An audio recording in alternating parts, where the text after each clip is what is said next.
Hello, everyone, and welcome back to episode 7 of Your Favorite Movies. Today, I'm talking with Jennifer Vega, and what are we talking about today, Jennifer?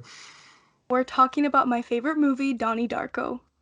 Donnie Darko is so awesome. I cannot wait to dive into the movie. Obviously, spoiler warning for those who haven't seen it. We're just going to talk about a lot of things about the movie. No specifics like to do with the movie, but spoilers will probably be brought up. And how are you doing today? I'm doing great. I'm so happy to be talking about my favorite movie because it's been a long day, but it's always nice to end the day just talking about movies, especially when it's a really good one like Donnie Darko. So thank you for having me on. Yeah, thank you for coming on. I absolutely love Donnie Darko. I think it's one of the first movies that I saw that really made me love the filmmaking of it. But do you remember the first time you watched it? Yes, I'm never gonna forget that. It was like late 2019, I'm pretty sure. And I was just going through my phone on IMDb because they have free movies with ads. And I saw this one that looked interesting looking. There was like a bunny and it looked really creepy. And I love creepy movies. So I was like, oh, this is probably right up my alley. And I just saw it and I went into it completely blind. And I honestly think that's the best way to watch movies like this. Just go into it not knowing anything. I read the description, it said something like, oh, like this figure visits Donnie Darko and it says the world's gonna end in 28 days. And I was like, okay. So I saw it and I was so blown away. I didn't even know what to expect, but it obviously wasn't what I got from the movie. And I've seen it so many times since then. It's just like a movie that just keeps on giving. And I remember the first time I saw it, I was just like so in love with everything. And just like you said that it really got you into the filmmaking process.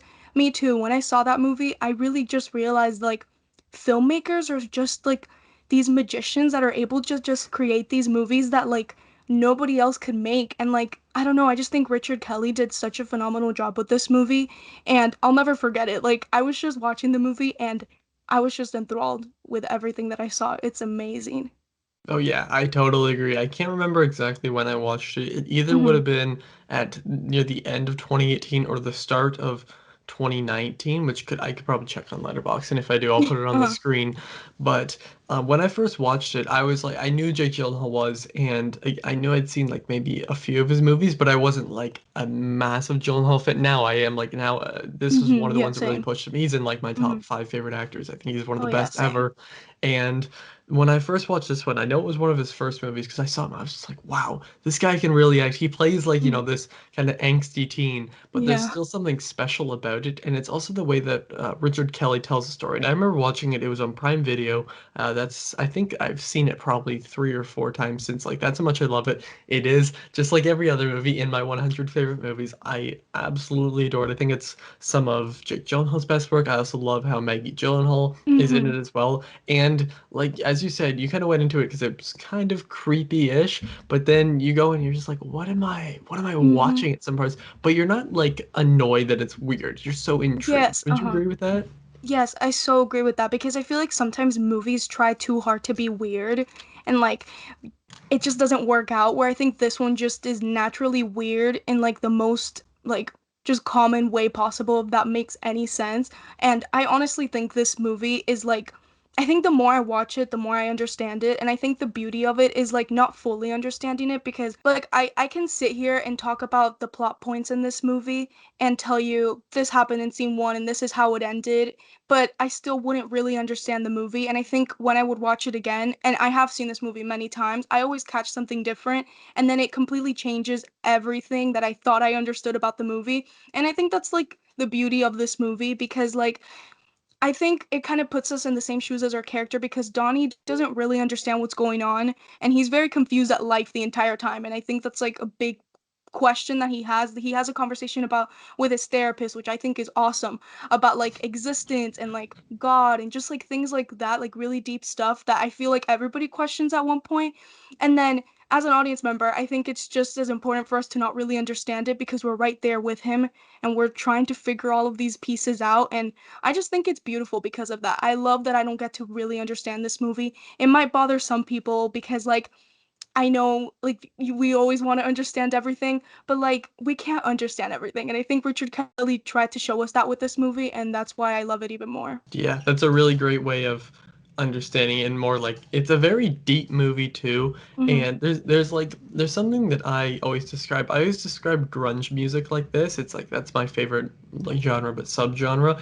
It's Hmm. finding beauty in the darkness, and I Yes. think that's what this movie captures really well because you don't know what the hell is going on. Like Hmm. there's a crazy bunny, there's like some old like 70s Oh, sci-fi yeah. stuff going through and all this, and the world's gonna end in I think 28 days you said. Yeah. Everything like it's so wacky, but there's also this rare beauty to it, and obviously the opening shot is gorgeous, the cinematography is Hmm. gorgeous, and all the color palettes and Hmm. everything. Like it just is such a visually striking movie. And I also think that Richard Kelly, not only does he explore like deeper themes, but he also balances the tone really well. Because when you mentioned the therapist talk, I laughed because I think of the hilarious moment in the therapist scene, which if you Uh-huh. haven't seen the movie, I said that we're going to go into spoilers, but that is a joke that I will not spoil because I think it is Yeah, just yeah, I know what so you're talking funny. about. Hmm. Yeah. Exactly. Like it's just so funny, and it's like out of nowhere, but it doesn't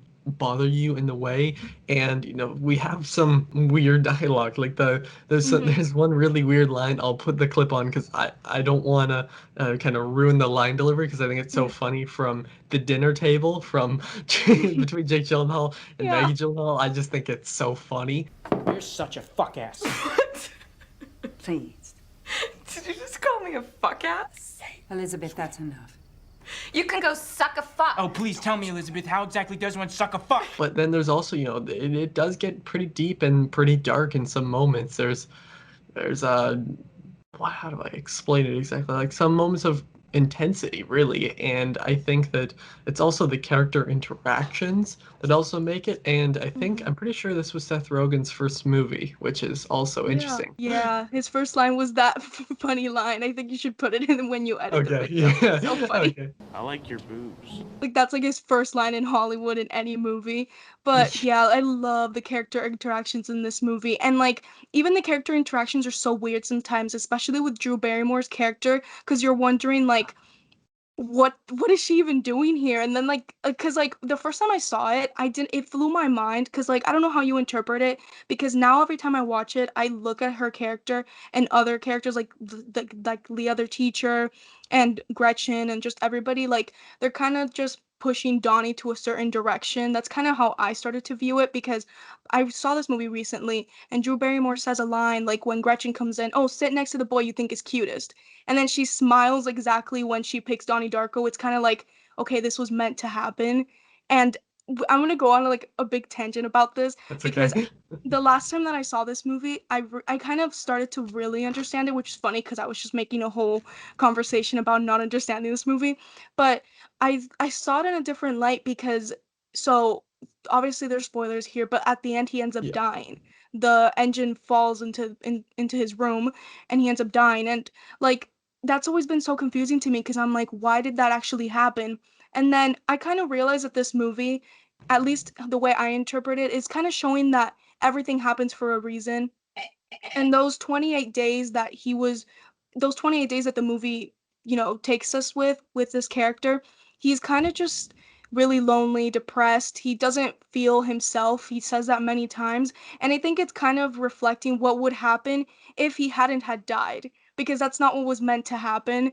And when I finish the movie now, even as sad as it is that he ends up dying and it's terrible, like that scene is so sad with his family reacting and all of that.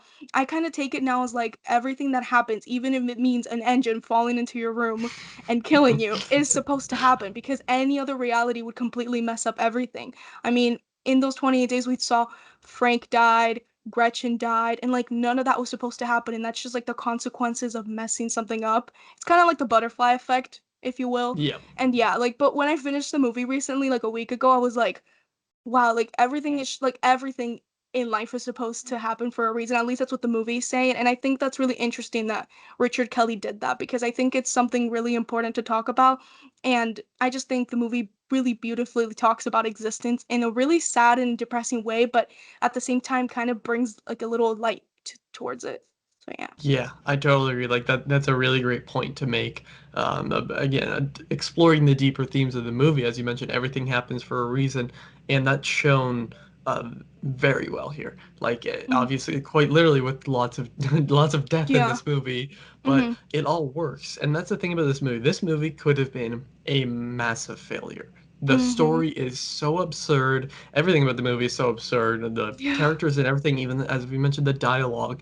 So I'm glad that it was thrown in the right hands. I'm glad that we got Richard Kelly to direct it. We had Jake Gyllenhaal, Jenna Malone, and Maggie Gyllenhaal, and a ton more people, even Patrick Swayze, which Yeah. is just the greatest thing ever. Patrick Swayze is the Yeah. greatest person to ever live.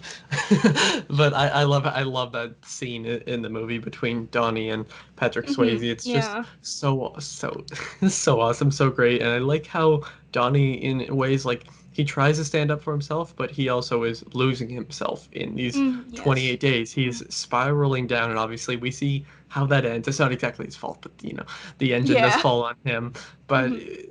it in ways it's like self-destruction, and there's I can't like I keep going back to the themes of this movie, but I think that that's something that is really well done about it, because when you watch a movie over and over again, as you mentioned, you always find something new to Mm-hmm. appreciate. And I totally agree. It's been probably a year and a half since I've seen this movie, and Mm-hmm. already seen it, as I mentioned, like 3 times. I'm gonna hopefully get the Yeah. Arrow video thing, 4K transfer, and then rewatch it then, because I now Mm-hmm. talking about it, I really want to watch it again. And Yeah. there's so much that I also remember after I watched the movie, I think for the first or second time, went and looked at behind the scenes. And I Mm-hmm. know that I really love a movie when I want to go explore, Yes. behind the scenes, and actually see, not just see what's in front of the camera, but see what's happening behind it too. Because that's what really makes this movie special, is that it Mm-hmm. makes you think, but you're not mad. You're not like annoyed that there are unanswered questions. Mm-hmm. You're happy because then in your mind you're piecing stuff together. And even I've quoted things of this movie, the whole big number that plays early in the movie. I'll put it on screen because I don't have it memorized. It's all Yeah. really important, and in the end it all just wraps around together. We have really interesting, character conversations too. Like, one of my favorite scenes is that very important conversation between Donnie and Drew Barrymore's character. Like, it's Mm-hmm. it's just it's so fascinating. This is just, I think, the best way Yeah. to describe it. It's just such a Mm-hmm. fascinating movie. It is like I just don't know how he did that. Like this movie is the biggest inspiration for movies that I want to make. Like I saw this movie and I'm like this is totally what I want to do. I just want to make a weird movie that everybody can enjoy because I think a lot of people aren't like I think like some people don't like weird movies, which is totally fine. I mean, movies are subjective, but I feel like this movie has the potential for everybody to like it and it's still very niched down. Like I can't really think of many movies like it, and that's why I think it's so unique and like it's just such a good movie. And I remember like when I first saw it, like when you watch a movie and you're like this is just my favorite movie, like this is Yeah. my movie. That's exactly how I felt when I saw it, and like I'm so happy that I've rewatched it so many times and I just like don't get tired of it. And that's so impressive because sometimes I do get tired of movies when I watch them so many times. Yeah. And like this has just never happened to this one. Hopefully it doesn't. I'm not jinxing it. But yeah, and also something I wanted to mention, the score of this movie is beautiful. It's so haunting, but it also feels very angelic and like almost like cathedral like. It's just so good. I love listening to the score all day. It's so Yeah, awesome. it's so like atmospheric, and I think that's Mhm. what also adds to the movie. There's of course the sound design, which I think is some of the most underappreciated, because Mhm. it really helps elevate so many scenes here. I mean, there's so many different things, and as I mentioned, the cinematography. When I think of like the colors black, like dark blue-ish, or like just blue, but more specifically dark blue and gray, I think of more like bassy, ambient the right word, whatever, like kind of stronger um, musical arrangements. That's like a very overcomplicated way to explain it. Yeah. And that's what this score has, Uh-huh. and I think that it adds to the power of so Mhm. many scenes, and it mixes with the gorgeous cinematography. I mean, I mentioned that before, but there's just something so special about it. And as you mentioned, it's such a unique movie. And if someone were to ask me, like, can you recommend me a movie like Donnie Darko? It would take me a little bit to Yeah. actually think of, because like thinking about it now, maybe it's just because we're filming a video, but Yeah. nothing actually comes to mind right Yeah, away. Like, nothing. sure, I could recommend other Gyllenhaal movies. I can go like, oh yeah, Nightcrawler, like this, but Mhm. Yeah. they're not like Donnie Darko. They just have the same actor or something. Yeah. So it makes sense, and I think that's what makes it so special, because you watch it and it's obviously not stolen from anything else.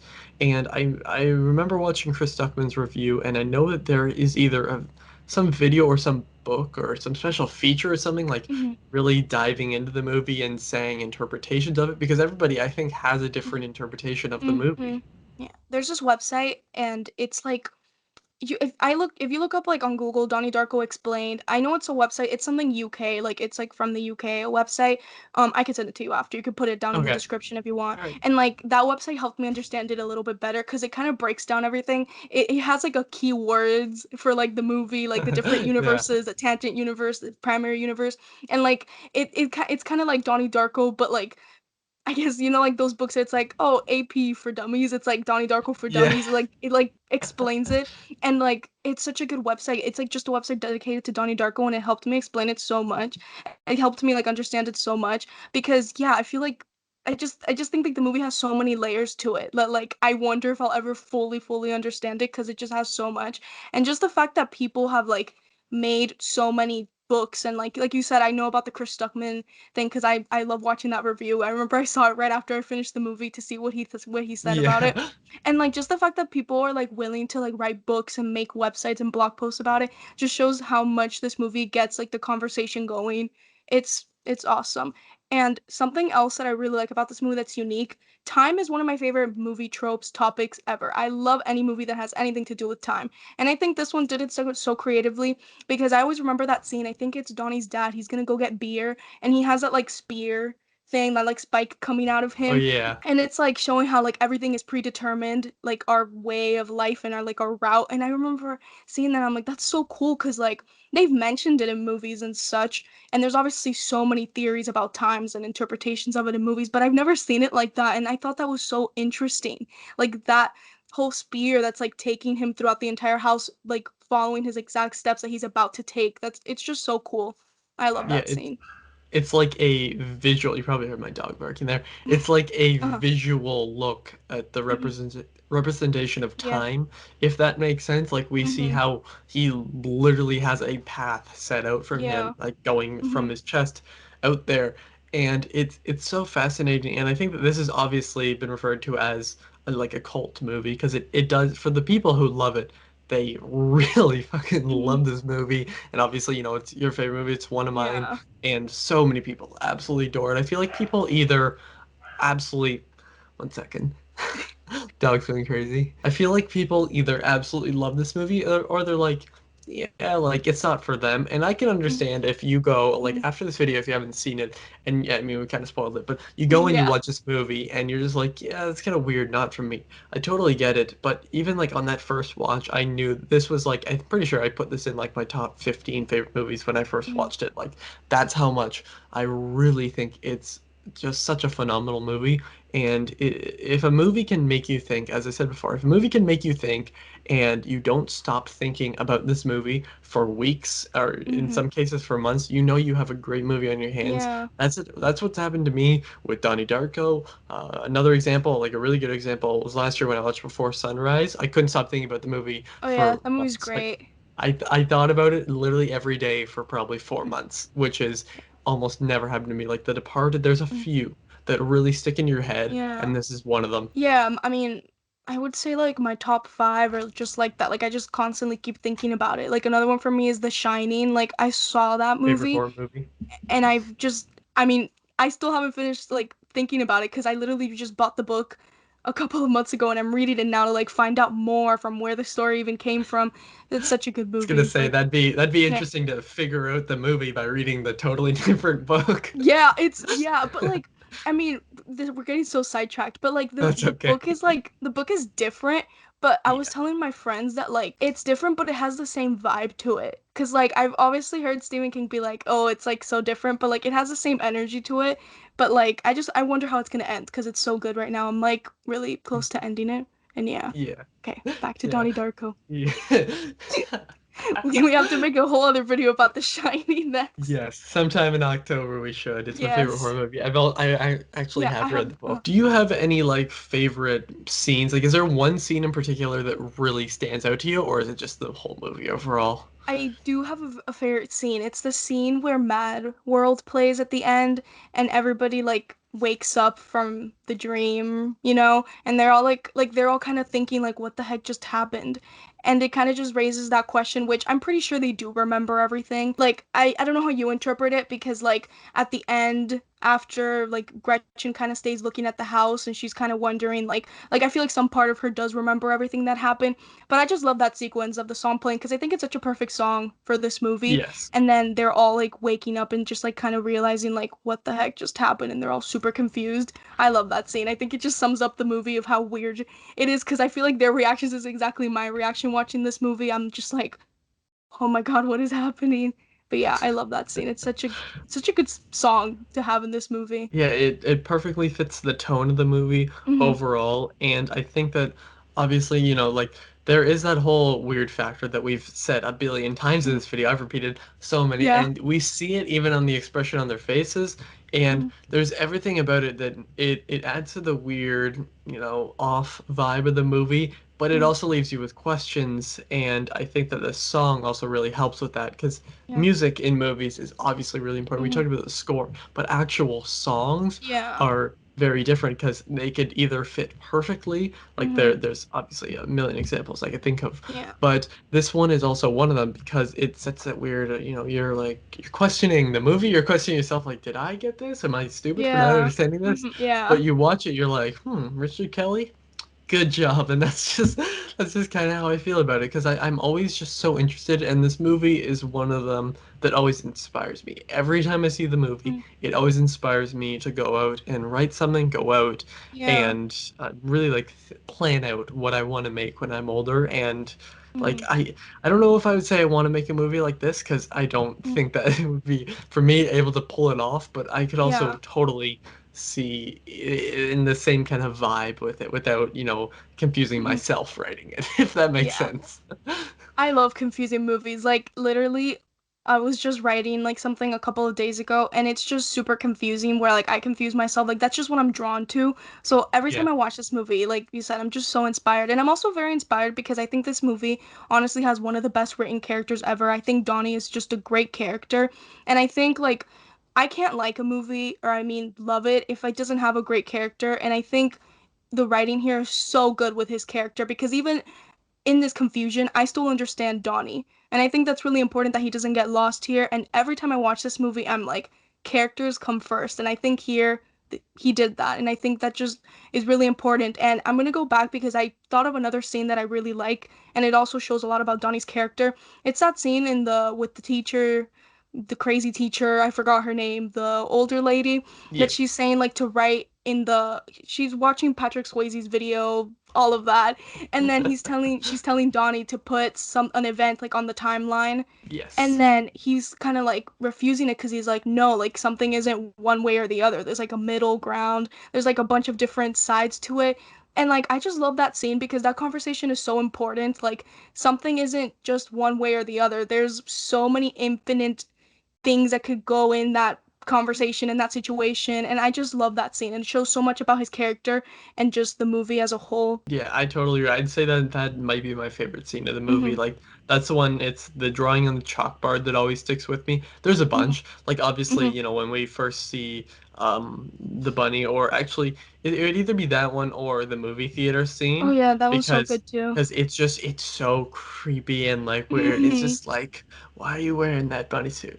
Why are Yeah. you wearing that man Also, it's suit? crazy how like in that movie theater scene, Gretchen, she like never woke up. Like she just never woke up anything. Like he left, he came back, Yeah. and she was just asleep the entire time.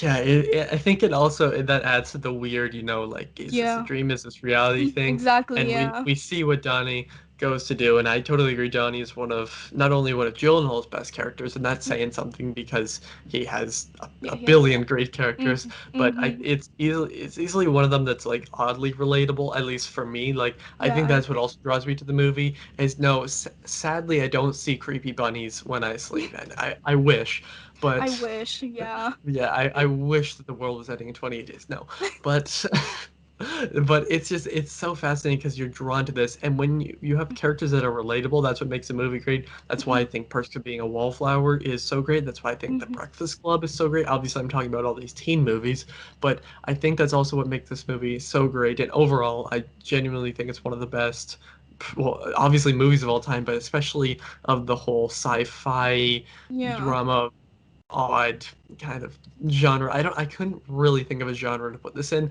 That also describes how great the movie is. And Jennifer, I have to thank you for coming on. Everyone, go subscribe to her, follow her, and everything. All this stuff is down below. If you love horror, you should definitely check out Jennifer's channel. And anything more you want to say about the movie or anything? Just thank you for having me on. I love talking about this movie. It's like the funnest thing ever because like I always learn so much about the other person, like of how they interpret and just talk about this movie. So yeah, everybody, if you haven't seen it, I mean, we spoiled a lot, but still, go watch Donnie Darko. I think it's such a gem of a movie. It's like something that's like I don't know. It's like I'm just like so lucky that this movie exists and. Yeah, this movie's just perfect. Go watch it. And yeah, thank you so much for having me on your channel. If you haven't subscribed to Ewan's channel, you should subscribe because he has great content.